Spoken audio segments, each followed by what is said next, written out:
Welcome back to the deep dive. So, if you've been following along with us through, this stack of notes on Revelation, you'll know we have been wading through some pretty dark waters lately. Yeah, that's putting it mildly. I mean, chapter 13 was, well, it was heavy.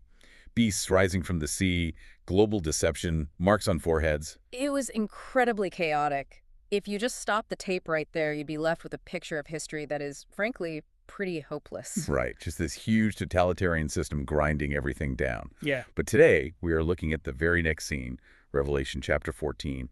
And honestly, the source text gives us this amazing cinematic hard cut. Oh, it really is. It's like the director just snapped their fingers and changed the whole mood. One moment, the camera's focused on a beast dominating the world, forcing everyone to conform or die. And then, snap. The scene changes completely. We go from the chaos of the sea to the stability of a mountain. And we're going to unpack that scene today. Looking at the outline, we have three distinct movements to get through in this text. We start with this serene group on a mountain, then we have these, flying messengers shouting urgent news, and finally we end with a harvest that gets... Well, let's just say it gets incredibly graphic. Graphic is the right word. We're going from a choir to a wine press. It is a study in extreme contrasts. So, let's set the scene. Verse 1, we aren't in the chaos of the nations anymore. We are on Mount Zion. Mount Zion. And we should pause here because geography in this text really matters. Zion isn't just a random hill in the Middle East. Throughout the ancient scriptures, Zion represents the absolute center of divine rule. The city of God. Exactly, the heavenly Jerusalem. So if Babylon, which we'll get to in a bit, is the headquarters of the world system, Zion is the headquarters of the resistance. Essentially, yes. It's the unshakable kingdom. And standing there is the Lamb. And he's not alone. He has that specific group we've seen before, the 144,000. Okay, let's talk about them. Because the last time we saw a group of people, they were getting marked by the beast on their right hand or forehead. But this group on Zion, they have a different mark. They do. The text says they have his father's name written on their foreheads. It's like they're wearing the opposing team's jersey. Hmm. But it feels more permanent than that. It's much deeper. In the ancient world, a seal or a mark signified ownership. So if you were a servant, you might be marked by your master. Right, or a soldier by your general. It's a claim of ownership. So the beast marks people to say, you belong to the system, you're Property of the state. property of the state. And God marks people to say, these are mine. Exactly. It signifies protection and it signifies loyalty. And notice the location, the forehead. It's visible. It's unapologetic. And the whole vibe here is completely different from the panic on earth. The text describes a sound. Verse 2 calls it a voice from heaven. And the description is wild. Like the voice of many waters and like the voice of loud thunder. I love this description. Many waters. That usually refers to something overwhelming, like the roar of a huge waterfall. Like Niagara Falls. Yeah, a sound that physically vibrates in your chest. And thunder, of course, implies raw, terrifying power. But then, layered right on top of that power, the text says, I heard the sound of harpists playing their harps. Which is such a strange mix, right? Thunder and harp. You usually don't see those two on the same playlist. It sounds like a heavy metal concert meets a symphony orchestra. It is a complex soundscape. You have the raw power of God, the thunder, but it's harmonized with beauty and worship. It suggests this isn't chaotic noise. It's ordered. It's orchestrated. And they are singing a new song, Before the Throne. But here's the detail that really, caught my eye in the research. The text says, no one could learn that song except the 144,000 who were redeemed from the earth. That feels, well, exclusive. It is exclusive, but not out of snobbery. It's out of necessity. What do you mean? Well, think about it this way. Have you ever tried to sing along to a song about heartbreak when you've never really had your heart broken? You can sing the words, but you don't really get it. It feels flat. Exactly. You can't emote it. You can't embody it. This new song is a song of victory over the beast. It's a song of surviving the tribulation. The source text suggests that you literally cannot learn the song unless you've lived through the experience that produced it. So the survivor's anthem. Right. It's born out of their specific suffering and their specific redemption. The angels can listen, the elders can listen, but they can't join the chorus. Because they haven't walked that specific path. That's right. That makes a lot of sense. Now, we have to unpack a description of these people that I think trips up a lot of modern readers. Verse 4 says, "These are the ones who are not defiled with women, for they are virgins." Yes, and if you take that hyper literally, you end up with a very strange theology where only celibate men can be on Mount Zion. Which would rule out a lot of biblical heroes, wouldn't it? It certainly would. So you have to look at what scholars call the expanded plane sense. In the source material and throughout the Old Testament, idolatry is almost always framed as spiritual adultery. Right. When the people chased other gods, the prophets would say they were playing the harlot. Precisely. So the women here aren't literal women. The defilement is about engaging with the seductive systems of the world. Exactly. The religious and economic systems, which are often personified as a harlot later in Revelation, to be a virgin in this context means they kept their spiritual integrity. They didn't cheat on God with the beast. They remain faithful. They follow the Lamb wherever he goes. That's the definition given. Total devotion. And because of that, they're called first fruits to God. First fruits. That's an agricultural term, isn't it? It is. In ancient harvest laws, the very first portion of the crop, the absolute best part, was dedicated to God.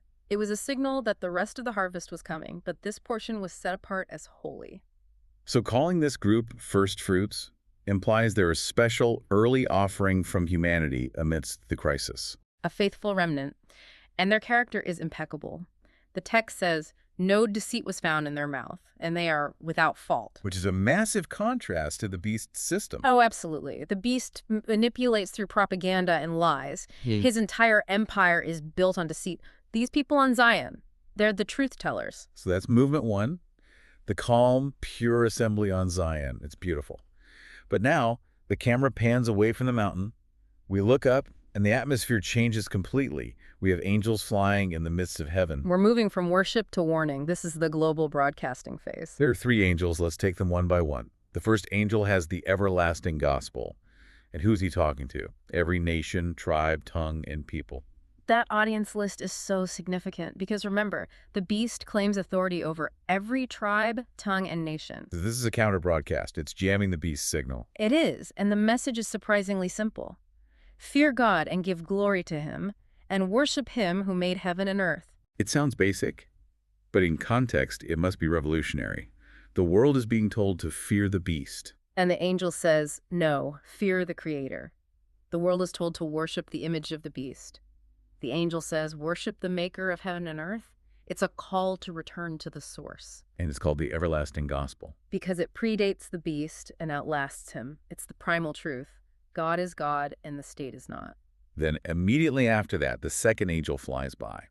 And this is a breaking news headline. A huge one. Babylon is fallen. This is actually the first time Babylon is mentioned by name in this book. To the listener who might not be a history buff, why Babylon? The actual city was just, dust by this point. Correct. But Babylon had become a code word, just like we might use Wall Street for finance or Hollywood for the entertainment industry. In the first century, Babylon was code for Rome.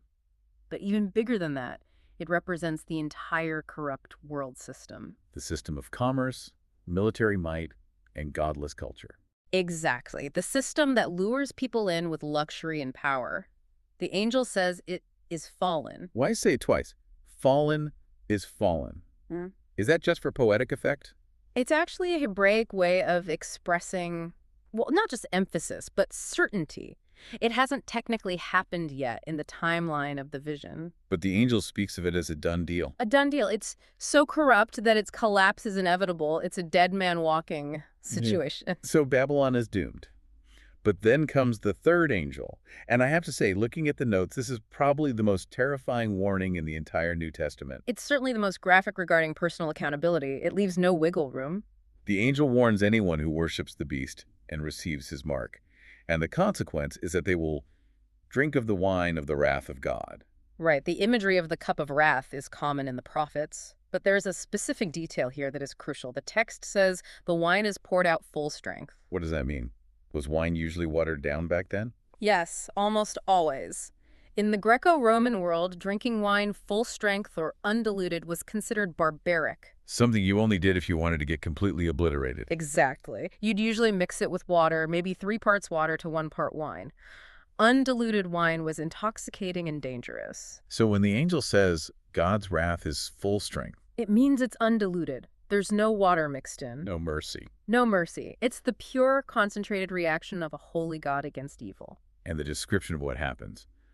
Tormented with fire and brimstone in the presence of the holy angels and in the presence of the Lamb. That detail about in the presence of the Lamb is often overlooked. We tend to think of judgment or hell as a place where God isn't. Like a dark basement where you're forgotten.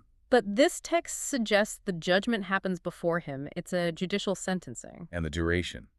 The smoke ascends forever and ever. The Greek phrase is eis aishinos aishinos, to the ages of ages. It implies a finality that's hard to wrap our minds around. It leads to this haunting description in verse 11 about those who worship the beast. They have no rest day or night. Think about the psychological weight of that. No rest. We see that in the world already. The frantic, anxious pursuit of more, the inability to disconnect. The ultimate burnout. It's restlessness personified, made eternal.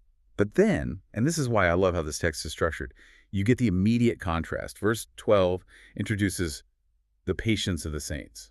The word patience there is better translated as endurance or steadfastness. These are the people who just held on. And listen to the promise given to them. A voice from heaven says, "Blessed are the dead who die in the Lord from now on." Why? That they may rest from their labors. And there's the binary again. The beast worshippers have no rest. The saints enter into rest. It's almost like the text is saying, you can have your rest now in the system and be restless forever. Or you can labor now, resist the system, and rest forever. That is exactly the choice being presented. The easy path leads to no rest. The hard path leads to peace. There's a little tag at the end of that verse, though, which I found really poetic. It says, "And their works follow them." It's a beautiful image, isn't it? It sounds like an entourage. Like you walk into heaven and all your good deeds are walking in behind you. In a way, it is. We often hear the phrase, "You can't take it with you." And that's true for money, cars, status. Your follower count. Your follower count, right. But this text says there's something you take with you. Your deeds. Your faithfulness, your character, every act of kindness, every moment you stood your ground when it cost you something, it trails behind you into eternity. It's not lost. That's deeply comforting. So we've had the view from Zion, the warnings from the angels, and the promise of rest. Now we move to the finale, movement 3. And this is where the sickles come out. The harvest. It's a common metaphor in Scripture, but here it gets split into two very different events. Right. First, we see a white cloud, and sitting on it is one like the Son of Man. That's a clear reference to Jesus. Goes back to the prophecy in Daniel. He's wearing a golden crown, so he's king, Oh. but he's holding a sharp sickle, so he's a reaper. And an angel comes out of the temple and shouts, "Thrust in your sickle and reap, for the harvest of the earth is ripe." And he does. The earth is reaped. Now, in the research, there seems to be a consensus that this first harvest is the good harvest. Yes. This is usually interpreted as the grain harvest, the gathering of the wheat. It's the fulfillment of Jesus' promise to gather his elect. The wheat is brought into the barn, so to speak. Correct. It represents the gathering of the righteous, but then the scene resets. And we get a second harvest. This one feels very different. Another angel comes out. He also has a sickle. But he gets his order from yet another angel, one who has power over fire. That detail is interesting. It is. In the temple, fire usually relates to judgment or the altar. This angel commands the reaper to gather the clusters of the vine of the earth. So we've moved from grain to grapes. Specifically grapes that are fully ripe. The Greek word used here actually means dried up or overripe. It implies the grapes are just bursting. And that represents... It represents wickedness that has reached its limit. God has waited. He's been patient. But now the sin of the world is full. It's ready to be crushed. And crushed is literally what happens. Verse 19 says, "The angel gathers the vine and throws it into the great winepress of the wrath of God." The winepress is such a visceral image. In the ancient world, you didn't gently squeeze grapes. You threw them into a stone pit, and people would trample them with their feet. Until the red juice flowed out. And it looks exactly like blood. That's the metaphor. This isn't a harvest of preservation. It's a harvest of destruction. The dimensions given for this are just staggering. Yeah. The text says the winepress was trampled outside the city, but then it describes the flow.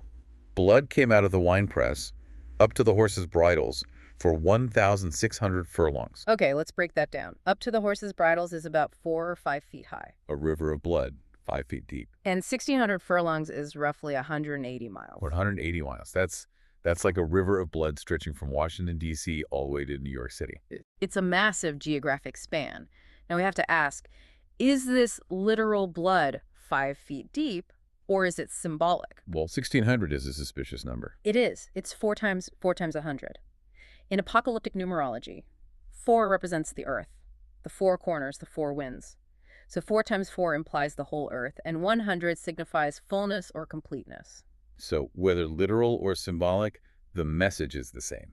The judgment is total. It covers everything. It is inescapable. It's the complete crushing of rebellion. It's a horrifying image, but it stands as the final answer to that Babylon system that seemed so unstoppable. It's such a stark ending to the chapter. You start with the Lamb and the 144,000 singing this beautiful song on the mountain. And you end with the silence of the winepress and this massive river of judgment. It creates a narrative of separation. It's really the theme of chapter 14. The middle ground just evaporates. And we like the middle ground. We like to think we can have a little bit of the world and a little bit of faith. We want the mark to buy and sell, but we want the seal to get into heaven. And this text says, no. Eventually the harvest comes, and you're either the wheat gathered by the Son of Man or you're the grapes thrown into the press. It forces you to ask, which line am I standing in? Exactly. The angels make the options crystal clear. Worship the Creator and find rest, or worship the system and face the wrath. You know, I want to circle back to that one phrase as we wrap up. Their works follow them. It's haunting, but in a good way. It is. It's the counterbalance to the horror of the winepress. We spend our lives building resumes, accumulating stuff, worrying about our reputation. But at the end of the day, when the sickle swings, none of that stays. The only thing that trails behind us is who we became. It poses a provocative question for everyone listening. If you were to walk out of this life right now and look over your shoulder, what's following you? Is it a legacy of endurance and faith? Or is it empty? That's something worth sitting with. Definitely. It redefines what success looks like. We've covered a lot of ground today, from the heights of Zion to the 180-mile river of judgment. Thanks for guiding us through the symbols. My pleasure. It is a heavy text, but an important one. And thank you for listening to this deep dive into Revelation 14. We will be back next time to see what happens when those 7 angels with the 7 last plagues show up. You won't want to miss it.